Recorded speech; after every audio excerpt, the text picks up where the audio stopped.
안녕하세요. 옹돌이튜브의 옹신 여러분들, 옹돌이튜브의 옹돌입니다. 자, 오늘은 저번에 우리 증권사편에서 우리 선배와에 대해 한번 만나봤잖아요. 취업과 선배와의 대화. 오늘은 그 2편인 그 손해보험사, 손보사라고 하죠. 손보사의 우리 문 과장님을 모셔봤습니다. 안녕하세요, 문 과장님. 안녕하세요. 네네네. 자, 우리 문 과장님은 이제 제 초등학교, 전주에서 초등학교, 고등학교 고추 친구입니다. 불알 친구고 이렇게 좀 힘들게 모셔봤어요. 너무 감사드리다는 말씀을 좀 우리 용친 분들 대신해서 다시 한번 말씀드립니다. 고맙습니다. 문 과장님 편 보셨죠? 봤습니다. 아, 네네. 강사님 네네네. 뛰어나신 외모 때문에 네. 걱정이 됩니다. 아이고, 그 친구도 많이 늙어가지고. 자, 그러면은 본격적으로 취업 그리고 업계 선배와의 대화를 주제로 이제 이야기를 한번 해볼 건데, 우리 여러분들 손보사라고 하면 이제 잘 모르실 수 있으니까 다시 한번 손해보험사를 손보사라고 얘기한다고 설명 한번 드릴게요. 앞서 증권사 편에서도 이제 이야기를 나눴지만 우리 코로나19 때문에 아예 면접 자체가 없어질 정도로 이제 취업시장이 더 힘들어진 걸로 알고 있는데, 문 과장님네 회사인 모 손보사, 손해보험사는 지금 취업이 진행 중입니까? 취업 활동은 활발히 이루어지지는 않죠. 사실상 작년이라든지 재작년 비해서는. 네네. 근데 이제 단체적인 어떤 모임이라든지 이런 네. 거를 좀 지금 어려운 상황이기 때문에 하반기는 계획이 없다고 좀 들었고요. 하반기에요? 상반기에는 지금 신입사원들 들어온 게 23명 정도. 원래는 어느 정도 뽑는데 23명을 뽑고 87명 정도 뽑았습니다. 2012년에는 87명을 뽑았는데 지금은 한 22에서 23 정도. 2020년이 엄청 힘든가 봐. 아, 면접도 안 본대잖아. 심각하네요. 그럼 과장님, 본격적으로 이제 과장님이 지금 다니시고 계신 그 손보사에 입사하기 위해서 어떤 준비 혹은 노력을 하셨는지 설명 부탁드려요. 먼저 학교랑 자기소개서 먼저 얘기해 주시죠. 일단은 학교를 뭐 어떤 특정 대학을 주로 뽑거나 그런 건 없고요. 손해보험사 특성상 법대 출신이 조금 유리한 건 있습니다. 있고, 그다음에 학점이라든지 이런 건 대기업 갈 수 있는 뭐 3.0 이상이면은 네. 누구나 동일하게 출발을 하는 건데, 네네네. 그러니까 지원할 수 있는 자격이 주어지는 거니까. 네네. 그리고 토익도 700점 이상이면 다 서류를 낼 수가 있고요. 네. 뭐라는 뭐 전문 자격증 뭐 이렇게 증권사표에서 얘기했던 그런 자격증들은 뭐 따로 없어졌나봐요. 계리사라든지 하고 제가 지금 몸담고 있는 보상 쪽이라고 하면 신체 손해사정사, 손해사정사. 손해사정인 자격증이 네. 좀 필수적인 자격증인데 네. 없어도 획득하는 데는 무방합니다. 뭐 예를 들면 그쪽 뭐 수학과나 통계학과가 좀 유리하겠네요. 자격증이 없더라도. 계리사라든지 이런 쪽, 계리파트라든지 이런 상품 개발실이라든지 이런 데를 조금 이제 가시려는 분들은 네. 도움이 될 수 있어요. 면접이 가장 기억에 남으실 것 같아요. 면접을 볼 때 이렇게 팁이라든지 내가 이렇게 해서 합격한 것 같다라는 걸 한번 얘기해 주셨으면 좋겠어요. 자신감 있는 모습과 일단은 이 업을 왜 내가 해야 되는지 업에 대해서 좀 충분한 이해가 필요했어요. 그래서 주변에 이제 실무하시는 선배라든지 그런 분 찾아가서 좀 상세하게 현장 직원들 아니면 모르는 그런 것들을 좀 물어봤었고, 마침 이제 준비했던 문제들이 나와가지고 1차 면접 때 좀 자신감 있게 했던 기억이 나고요. 그 다음에 이제 임원 면접이 최종 면접이거든요. 네네네. 임원 면접 때는 뭐 임원들한테 뭐 우리가 얼마나 전문적인 지식을 가지고 있다 이런 걸 어필하기보다는 내가 이 일을 꼭 하고 싶고 이 일이 진짜 지금 요새 많은 직업들이 있지만 요즘 시대에 또 사명감 없이는 할 수 없는 그런 괜찮은 직업이다 하고, 나는 사명감을 어렸을 때부터 뭐 아버지를 통해서 많이 배웠다. 그래서 나는 꼭 이 업을 하고 싶다라는 걸 강하게 어필을 했었던 것 같아요. 자기만의 스토리를 만드는 게 좀 중요하다고 생각합니다. 1차 때는 사전에 좀 준비를 많이 해가고 예상 질문들에 대해서 좀 생각을 해놓고 2차 때는 정말 진심으로 좀 다가가고 내 예술을 꼭 다녀야만 된다라는 걸 어필을 하면 좀 잘 될 것 같아요.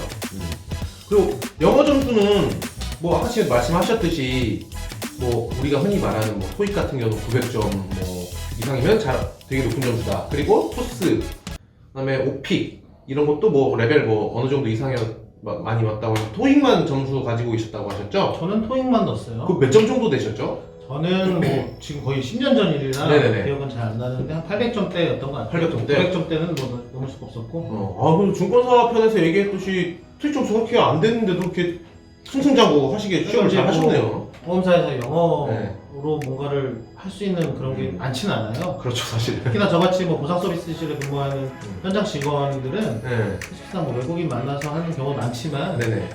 그것보다 이제 국내 네. 피해자들 만나서 얘기하고 면담하는 것이 많기 때문에 자, 과장님, 송보사로 이제 입사를 하게 되면은 뭐 은행 같이 본사보다는 뭐 지점이나 혹은 지역 본부로 이렇게 많이 가게 되나요? 그렇죠. 뽑는 직군 자체가 네. 본점 스텝이라고 하는데 저희는 본점 스텝 없고 증권사 관과장님이 들어가신 거 보니까 백오피스라고 이해하시면 될 것 같아요. 그런 분들보다는 현장 직군들을 많이 뽑기 때문에 그분들이 좀 더 많이 현장으로 배치되는 경향이 있죠. 그럼 과장님 그 입사를 딱 하게 되었다. 송보사에 입사를 하게 되었다. 그러면 하게 되는 일이 이제 좀 대략적으로 좀 설명을 부탁드리고 싶은데 이제 아무래도 과장님이 이제 본사나 백오피스 업무를 하시는 건 아니고 완전 프론트에서 이제 현장에서 일을 하시고 계시는 거니까 보상역이시라고 하셨잖아요. 손해보험사의 보상역으로 일을 하시니까 보상역이 어떤 일을 하는지 좀 간단하게 그 하시는 일 위주로 좀 설명을 좀 부탁드릴게요. 일단은 손해보험사 입사를 할 때 직군이 세 가지로 나눌 수가 있어요. 아까 말씀드렸던 스텝, 본점 스텝, 거기는 뭐 경영지원실이라든지 업무팀, 뭐 감사팀, 인사팀, 계리팀 여러 가지 분들이 많습니다. 하고 이제 제가 속해 있는 보상 서비스실 그 산하에는 보통 이제 보험 가입하는 이유는 보상을 받기 위해서 하는 거잖아요. 네네. 장기보험, 자동차 보험, 네네. 뭐 일반 보험 이렇게 나눠져 있죠. 그리고 또 이제 영업, 또 나머지 하나는 큰 주는 영업인데 영업 부문도 여러 가지가 있어요. 뭐 법인, 뭐 신사업, 신채널, 뭐 여러 가지 뭐 장기 이런 쪽 다 영업으로 부문이 있고 그거를 지원하는 스텝도 있지만 보통 많은 대다수는 현장으로 가기 때문에 거기에서 이제 본인이 직군을 좀 알아본 다음에 또 자기가 갖고 있는 자격증이나 전공 살려서 본점 스텝으로 지원해서 처음부터 일하시는 분들도 계시고 그러니까 보험사고에서 무조건 뭐 영업도 하고 보상만 하는 건 아니고 네. 자산운용 파트도 있고 여러 가지 있기 때문에 그런 거 좀 알아보셔가지고 지원을 하셔야 되는 거고 보상역. 제가 이제 하고 있는 보상 서비스를 저는 자동차 보상 본부에 있기 때문에 자동차 보상. 자동차 사고로 인해서 우리 가입자들이 사고를 냈을 때그 사고 당하신 분을 직접 만나서 손해 사정을 하는 거예요. 그 사람이 지금 이 사고로 인해서 입은 손해가 얼마인지 그걸 책정해서 금액으로 보상을 하는 일을 하고 있고 보통 이제 사람들을 많이 만나죠. 한 달에 한 뭐 80에서 100명 정도 이렇게 80에서 100명이요? 그 정도를 저희가 처리하고 있고요. 그럼 뭐한 달에 20일을 근무한다고 했을 때 뭐 4, 5명을 만나는 꼴이네요, 하루에. 그렇죠. 이제 뭐 피해자가 3, 40명밖에 없다라고 해도 그 이해관계자들을 만날 때가 있어요. 부모라든지 뭐 대리인이라든지 아니면 또 변호사나 손해사정인 또 소송 같은 경우에는 뭐 직접 법원 나가서 얘기도 해야 되고 법원까지. 그러니까 손해보험사 처음에 입사하셔가지고 전반적인 업무를 습득하기 가장 좋은 부서가 자동차 보상부예요. 여러 가지 업무들 다 저기 농축돼 있기 때문에 거기서 이제 현장 경험 쌓고 자동차 뭐 보상 지원 파트로 가든지 아니면 기획팀으로 가든지 그렇게 길이 나눠지거든요. 저 같은 경우에도 이제 한 10년째, 이제 9년째 일을 하고 있어서 이제 한 10년 정도는 그래도 현장에서 해야 뭘 좀 알 것 같다라는 생각을 개인적으로 하고 있어요. 과장님 그 손해 사정을 한다고 하면 피해를 측정하고 피해자들을 만나고 이제 보험금을 이제 지급할 수 있게 그런 재반 작업들을 좀 하시는 것 같은데 스트레스 만만치 않으실 것 같은데 사람에 의한 스트레스 많죠. 사고까지 간 마당에 난 지금 열받아 있는데 보험금을 왜 이만큼밖에 안 줘? 나 더 줘. 뭐 이런 사람들이 많을 것 같아요. 어떻게 생각하세요? 어떻게 느끼세요? 물론 사고로 인해서 만나는 거기 때문에 유쾌하게 만나는 건 아니에요. 영업팀 같은 경우에는 지점장들, 이제 설계사들 관리를 하잖아요. 근데 만나는 건 계약을 하기 위해서 어쨌든 이득을 주기 위해서 계약건으로 만나는 게 많은데 저희 같은 경우에는 일단 유쾌한 만남은 아니죠. 그렇겠죠. 사고를 당한 사람이니까 사고가 크든 작든 간에 그래서 사람에 대한 스트레스를 많이 받죠. 실은 전화 스트레스도 많고 사람에 대한 스트레스도 많고 하는데 어쨌든 저희가 설득을 하는 거예요. 이 기준에 실제적인 손해가 얼마고 그걸 측정을 해서 알려주는 거기 때문에 처음에는 반발이 있다가도 계속 만나서 얘기해드리고 또 기준을 제시하고 하다 보면 진심으로 받아주시는 분도 계시고 고맙다고 나중에 연락 오시는 분도 계시고 그래요. 그럴 때 보람을 느끼는데 뭐 사회가 이제 좀 각박해지고 하다 보니까 본의 아니게 상처를 주는 분들도 많아요. 그래서 멘탈 관리, 스트레스 관리가 굉장히 중요한 직권 중에 하나가 보상 직원이고요. 그래서 술을 많이 드시는 거 아닙니까? 그렇죠. 스트레스로 인해서? 그렇게 얘기를 하고 다니죠. 웬만한 운동으로 푸시길 바라고요. 자, 그럼 과장님 업무 입사 그리고 업무와 관련된 내용은 이 정도로 하고 그다음에 이제 드릴 질문은